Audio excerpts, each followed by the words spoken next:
I never thought I would find myself sitting alone in our apartment, staring at my phone with Jessica's breakup text glowing on the screen. 3 years together, and all she could say was, "I need space. Let's just be friends."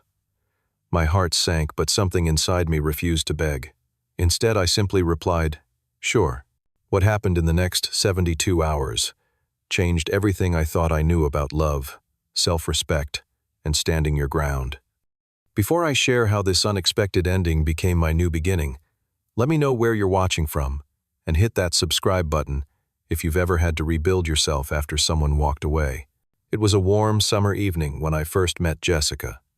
My buddy Thomas was hosting a housewarming party for his new place downtown. I almost did not go that night, feeling drained after a long week at the architectural firm where I worked. Thank goodness I changed my mind. The moment I walked through the door, I spotted her across the room, laughing with a group of people I did not recognize. Her smile lit up her entire face, and I found myself gravitating toward her without even realizing it. "You must be Hilton," she said as I approached, catching me off guard. "Thomas mentioned you might be coming." "I am Jessica." Our conversation flowed effortlessly as we discovered our shared passion for hiking and photography. Both of us had recently completed the Appalachian Trail, though in different sections. By the end of the night, we had exchanged numbers and made plans to hike a local trail that weekend. Jessica worked as a marketing executive for a tech startup, and at 32, she was just a year younger than me. She had this infectious energy about her, always planning the next adventure or experience.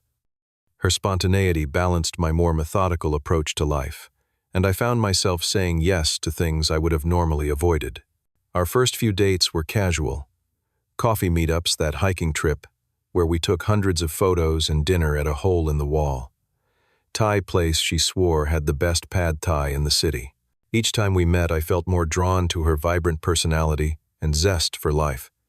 What started as casual dating quickly evolved into something more profound. Within 3 months, we were spending most weekends together exploring national parks with our cameras in hand. Joshua Tree, Yosemite, Olympic. We made it our mission to capture the unique beauty of each location. Our shared photos became a visual diary of our growing relationship. I had dated other women before, but none had made me feel this alive, this connected. Jessica understood my passion for architectural design and would listen intently as I rambled about sustainable building materials or the history behind different architectural styles. In turn, I supported her through the stressful launch of a new product line at her company, staying up late to help her refine marketing presentations. At the 6-month mark, I took her to meet my parents in Oregon. My mother, usually reserved with my girlfriends, immediately took to Jessica. They spent hours looking through old family albums, while my father and I grilled steaks in the backyard.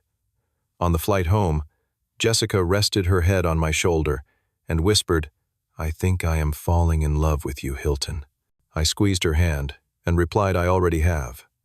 When we hit the 9-month milestone, Jessica broached the subject of moving in together. I hesitated at first, always having been the cautious type, who believed relationships needed time to mature. But Jessica had a way of making impulsive decisions seem perfectly reasonable. "Just think about it," she said one evening, as we cuddled on my couch. "We already spend most nights together anyway. We could save on rent, have more time together, and really start building our life as a couple." Her enthusiasm was contagious, and within a week, I found myself agreeing to apartment hunt with her. The search for our perfect home took nearly 2 months. Jessica had a list of non-negotiables: hardwood floors, plenty of natural light, a decent-sized kitchen, and walking distance to a park. I wanted a space I could set up a small home office, and somewhere that offered a reasonable commute to work. We finally found a 2-bedroom apartment in a renovated historical building that ticked all our boxes. The rent was steep, but we both had good jobs and agreed it was worth the investment in our happiness. Moving day arrived, and with the help of friends, we combined our lives into one space. Seeing our belongings intermingled gave me a sense of permanence and commitment that both excited and terrified me.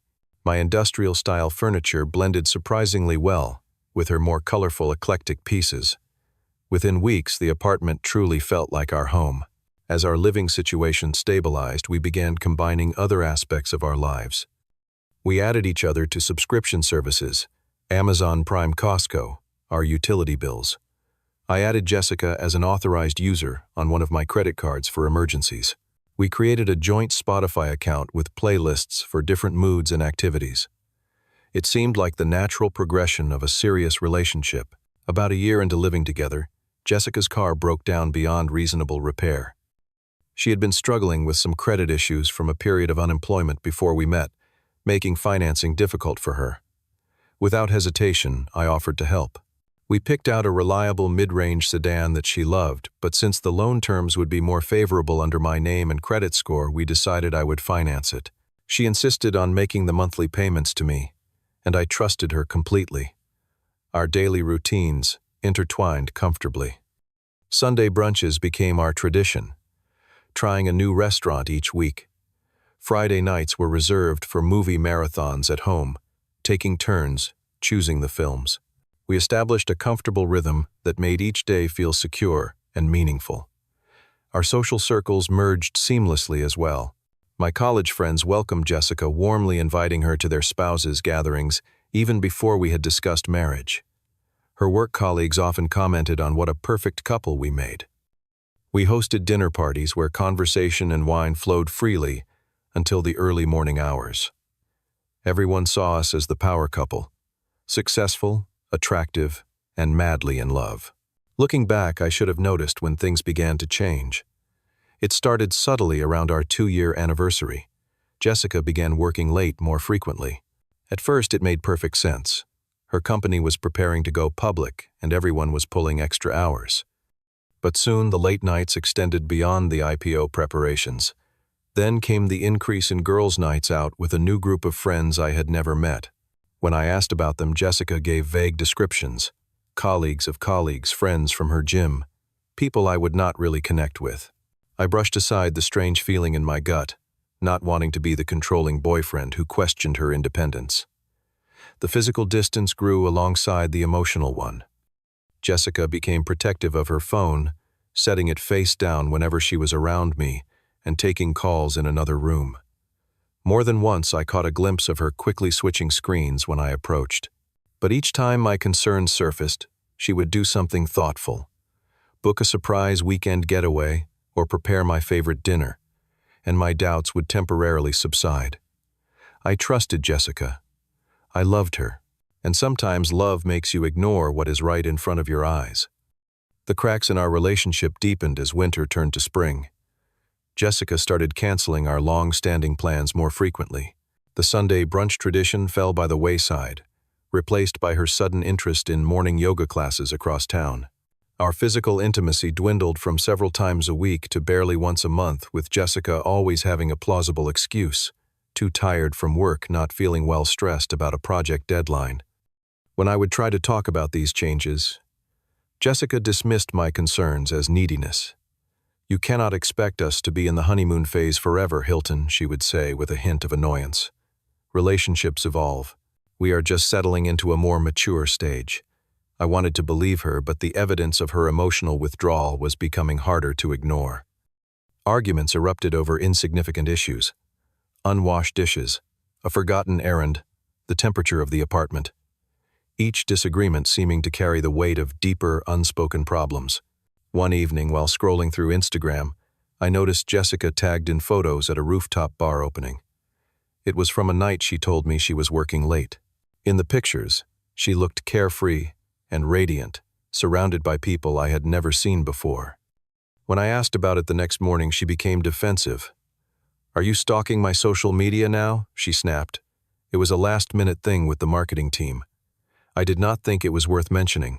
I apologized, feeling unreasonable for questioning her, yet unable to shake the sense that something fundamental had shifted between us. The watershed moment came in early June. Jessica announced she needed to attend a weekend work retreat at a mountain resort about 3 hours away. "Team-building stuff," she explained vaguely. "It will probably be boring corporate exercises and trust falls, but attendance is mandatory." I offered to drive her to the resort and perhaps stay nearby, turning it into a mini vacation for myself while she attended her meetings. Her reaction was disproportionately negative. "That would completely defeat the purpose of the retreat," she said sharply. We are supposed to be focused on team dynamics without outside distractions.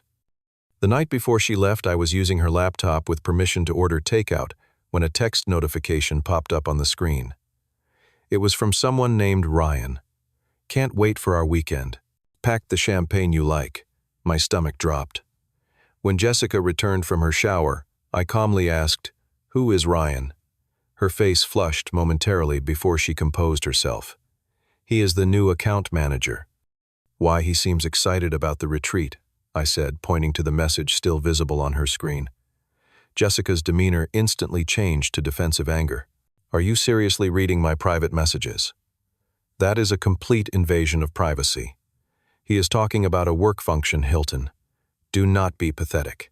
Her overreaction only confirmed my suspicions, but I found myself apologizing again, doubting my own instincts and perceptions.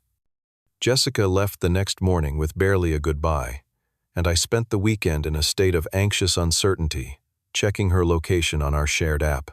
Sure enough, she was at the Mountain View Resort and Spa, an exclusive couples destination known more for its romantic packages than its corporate facilities. When Jessica returned Sunday evening, she acted completely normal, presenting me with a small wooden keychain from the resort gift shop. "Missed you," she said casually, as though the tense exchange before her departure had never happened. I accepted the keychain and her quick peck on the cheek, swallowing the questions that threatened to spill out. 3 days later, my world imploded. My friend Marcus sent me a photo with the simple message, "Thought you should see this." The image showed Jessica at a downtown bar, her arm wrapped around a tall man with dark hair looking up at him with the kind of adoration that used to be reserved for me. They were not just standing close. There was an undeniable intimacy in their body language that friends simply do not share. My hands shaking, I did what I had resisted doing for months. I began investigating. A deep dive into Instagram revealed multiple photos of Jessica with the same man over the past few months, always in group settings, but always standing suspiciously close. His profile identified him as Ryan Mercer, digital marketing strategist at Jessica's company. The very same Ryan who had packed her favorite champagne for their work retreat. When Jessica came home that evening, I showed her the photo without comment. She immediately launched into an explanation that sounded rehearsed. "Ryan is just a work friend. Marcus does not know what he is talking about. That picture is totally innocent and being taken out of context." Her words came too quickly, too defensively. "Is he the same Ryan who went to the retreat with you?" I asked, my voice surprisingly steady, despite the chaos inside me. "Yes, along with the entire marketing department," she replied, not meeting my eyes. "I cannot believe you are making such a big deal about this. You know how important networking is in my field. Networking does not usually involve weekend getaways and special bottles of champagne." Jessica. Her eyes widened slightly before narrowing. "You really need to work on your insecurity, Hilton. It is becoming unattractive. Ryan is a colleague, and nothing more." In that moment, I realized the extent of her deception. My trust was completely shattered, yet some foolish, hopeful part of me still wanted to believe we could fix things, that our 3 years together meant something. I suggested counseling, more open communication, anything to salvage what we had built. Jessica reluctantly agreed, though her commitment seemed half-hearted at best. For the next week, we existed in an uncomfortable limbo. Jessica spent even more time away from home, claiming work demands. I threw myself into projects at my architectural firm, staying late to avoid coming home to an empty apartment. We were two people sharing a space but living increasingly separate lives. Then came the Tuesday that changed everything. I was at my desk reviewing blueprints for a sustainable housing development when my phone buzzed with a text from Jessica. "I need space. Let's just be friends." I stared at those words, feeling a curious mixture of pain and something unexpected, relief. 3 years of building a life together, dismissed in a 9-word text. No explanation, no apology, no acknowledgement of all we had shared. I sat motionless at my desk for nearly an hour, memories of our relationship flashing through my mind like scenes from someone else's life. The initial joy, the gradual decline, the mounting evidence I had willfully ignored, it all suddenly appeared with crystal clarity. As the initial shock subsided, a strange calm settled over me. I had spent months trying to save something that Jessica had already abandoned. I had compromised my self-respect in the hope of reclaiming what we once had. But in that moment, I knew I deserved better than to chase someone who valued me so little. I picked up my phone and typed the single word that would begin my journey back to myself. Sure. That evening, I returned to our apartment earlier than usual. The space that had once felt like a home now seemed like a museum of a failed relationship, artifacts of happiness that no longer existed. Rather than succumbing to the grief threatening to overwhelm me, I channeled my energy into action. Jessica had asked for space, and I decided to give her exactly that, and then some. Sitting at our dining table with a legal pad, I made a comprehensive inventory of our intertwined lives. Joint subscriptions, shared accounts, financial connections, material possessions, everything that would need to be disentangled. The list was longer than I expected, a testament to how completely we had merged our lives. I called my friend Daniel, who worked as a family attorney, for advice. I am not married, but I need to protect myself in a breakup that could get complicated. I explained, outlining the situation with the car in my name and our various shared accounts. Document everything, Daniel advised. Take photos of the apartment and its contents. Change passwords on your personal accounts immediately. And for anything in your name like the car, you are within your rights to reclaim it, but do everything by the book. Armed with his guidance, I formulated a detailed plan for the next 72 hours. This was not about revenge. It was about self-preservation and establishing clear boundaries. Jessica had unilaterally decided to change our relationship status, and I would respond by changing everything else. I slept little that night, my mind cycling through memories and plans, until the first light of dawn filtered through our blinds. When I finally rose, I felt a strange sense of purpose that overshadowed the hurt. Day 1 of Operation Reclamation had begun. My first task was addressing our digital entanglements. One by one, I removed Jessica's access from our joint subscriptions, Amazon Prime, Costco membership, the meal delivery service we used. From each account, I methodically deleted her name and contact information. For services that were primarily mine, but that she enjoyed using, like Netflix, Hulu, HBO Max, and Disney Plus, I changed all the passwords. Next came the financial separation. I called my credit card company to remove Jessica as an authorized user. The customer service representative asked if I wanted to provide a reason. The relationship has ended, I said, simply surprising myself with how steady my voice sounded. I then visited my bank during my lunch break to ensure Jessica could not access any of my accounts, and opened a new savings account at a different institution for additional security. By late afternoon, I had tackled most of the digital and financial connections. I turned my attention to the physical apartment. Jessica had been staying with a friend since sending the breakup text, undoubtedly Ryan, but her belongings remained scattered throughout our space.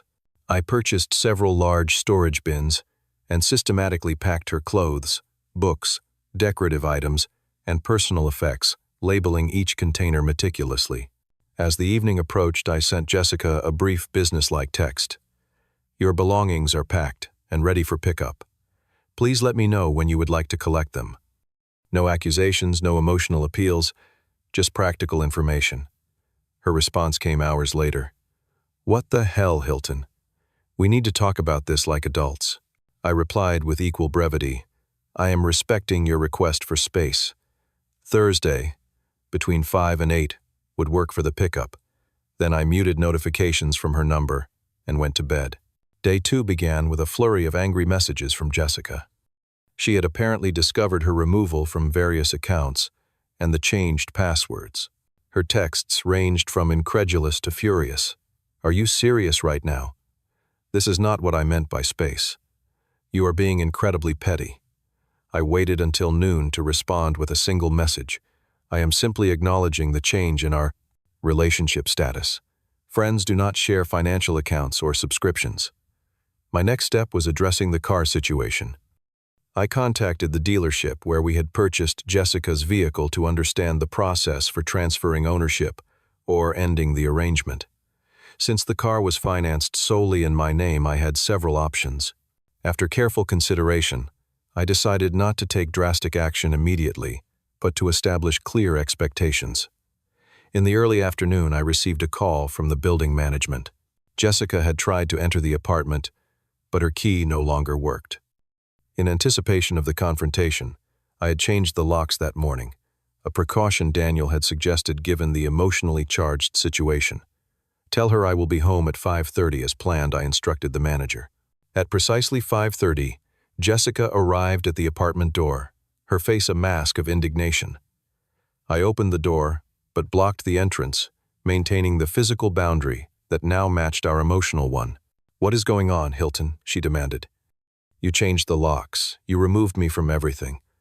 Over a little break, I remained calm, drawing strength from the clarity I had found in the past 2 days.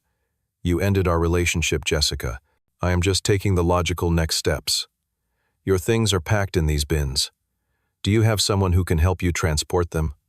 Her expression shifted from anger to disbelief. "I did not end things permanently. I just needed some time to think. You are completely overreacting." "Am I? Because let's just be friends" seemed pretty definitive to me. I maintained eye contact, no longer the avoiding conflict to keep peace. Jessica's strategy quickly changed as she realized anger was not working. Her eyes softened, and she stepped closer. "Baby, I was just confused. You know how stressful work has been. I never meant to hurt you." "I need the car keys," I said, unmoved by the sudden display of affection. "What?" "That is my car," she protested. "The car is in my name. The loan is in my name. The insurance is in my name," I stated calmly. "As friends, I cannot continue to be financially responsible for your vehicle." Jessica's facade crumbled completely. "You cannot do this. Where am I supposed to live? How am I supposed to get around?" "You are being cruel, Hilton. I am being realistic. You chose to end our relationship, which means ending the benefits and conveniences that came with it. The keys, please." After several more minutes of argument, Jessica reluctantly surrendered the car keys, her hands shaking with anger. "You will regret this," she hissed as she stormed away, leaving half her belongings still stacked in the hallway. That night, my phone exploded with messages not just from Jessica but from mutual friends who had heard her version of events. According to her, I had thrown her out without warning, seized her transportation, and frozen her out financially, all because she had asked for a little space. I responded to concerned friends with the simple truth: Jessica had ended the relationship, and I was responding accordingly. By day 3, the situation escalated further. Jessica had taken to social media, posting vague but pointed comments about showing someone's true colors and dodging bullets. Mutual acquaintances chose sides, some reaching out to offer support, others condemning my heartless actions without knowing the full story. I maintained my silence publicly while continuing to shore up my boundaries privately. I canceled reservations for an anniversary trip we had planned, removed myself from her family's holiday gift exchange group chat, and methodically untangled every remaining connection. Late that evening, after no contact for several hours, I received a lengthy text from Jessica that revealed everything. "Fine. You want the truth? Yes, I have been seeing Ryan. It started as just a work flirtation but became more. I was confused about what I wanted. I thought you would wait for me while I figured things out. I never expected you to just discard me like this. Ryan does not want anything serious, and now I have nothing and no one." Is that what you wanted to hear? The confirmation of what I had suspected brought no satisfaction, only a profound sense of having narrowly escaped a deeper deception. Jessica had not only betrayed our relationship, but had expected me to remain as her safety net while she explored other options. In that moment, I knew I had made the right decision to enforce such clear boundaries. "Thank you for your honesty," I replied. "I wish you well, but we cannot go back. Please make arrangements to collect your remaining belongings by the weekend." I turned off my phone. And for the first time since receiving that fateful text 3 days earlier, I allowed myself to fully feel the grief of losing the relationship I thought I had. Not the reality which had been broken for months, but the ideal I had clung to, despite mounting evidence to the contrary. Exactly 72 hours after Jessica's "let's be friends" text, a persistent knocking woke me from a fitful sleep. I checked the peephole to find Jessica standing in the hallway, her usual polished appearance replaced by sweatpants and an oversized hoodie, eyes red from crying. Against my better judgment, I opened the door but remained in the doorway. "It is 7:30 in the morning, Jessica. What do you want?" "Please," she said, her voice catching. "Can I just come in so we can talk?" "Really talk?" Jessica moved immediately to the couch, our couch, the one we had picked out together, and sat with practiced familiarity. I chose to stand, maintaining both physical and emotional distance. "I made a terrible mistake," she began, tears flowing freely now. "Ryan ended things yesterday. He said he never wanted anything serious and was surprised I had actually left you for him."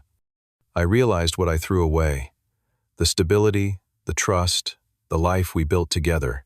Her confession confirmed what I had begun to suspect. I had been her safe option, the reliable foundation she thought would always be there regardless of her actions. "I panicked when you started removing me from everything," she continued. "It made me see how much I depend on you, how much I need you in my life. We can work through this, Hilton. Couples overcome infidelity all the time. We could go to counseling, rebuild the trust. I am willing to do whatever it takes." As she spoke, I observed her carefully. The tears were real, the pain authentic. But there was something calculating in her eyes, a measurement of my reactions, to see which approach might work. I realized she was not mourning our relationship, but the comfort and security it had provided her. "Jessica," I said finally, my voice calm and clear, "what exactly did you think would happen when you sent that text?" She seemed taken aback by the question. I thought you would give me space to figure things out, while maintaining all the benefits of our relationship, the apartment, the car, the shared finances. I did not think about those details," she admitted. "I just needed time. Time to explore things with Ryan, while keeping me as a backup plan," I clarified. It was not a question. Jessica's expression shifted between guilt and indignation. "That is not fair." My feelings were genuinely confused. "You cannot expect relationships to always be perfect." "I do not expect perfection, Jessica. I expect basic respect and honesty. If you had come to me and said you were having feelings for someone else, we could have had a real conversation. Instead, you lied, sneaked around, and then expected me to wait in the wings while you decided if I was worth coming back to." My clarity seemed to frustrate her. The Jessica I had known, or thought I knew, was accustomed to managing people's perceptions, to being the one in control of situations. This direct confrontation with the consequences of her actions was unfamiliar territory. "So that is it. 3 years together and you can just turn off your feelings like a switch." Her tone had shifted to accusatory, a last attempt to place the blame on me. "My feelings are not a switch," I replied evenly. "They have been dying a slow death for months, while you pulled away, lied to my face, and betrayed my trust. What died when I got your text was not my love for you, but my willingness to accept less than I deserve." Jessica alternated between apologetic pleas and angry accusations for nearly an hour. She claimed I was punishing her for a moment of weakness,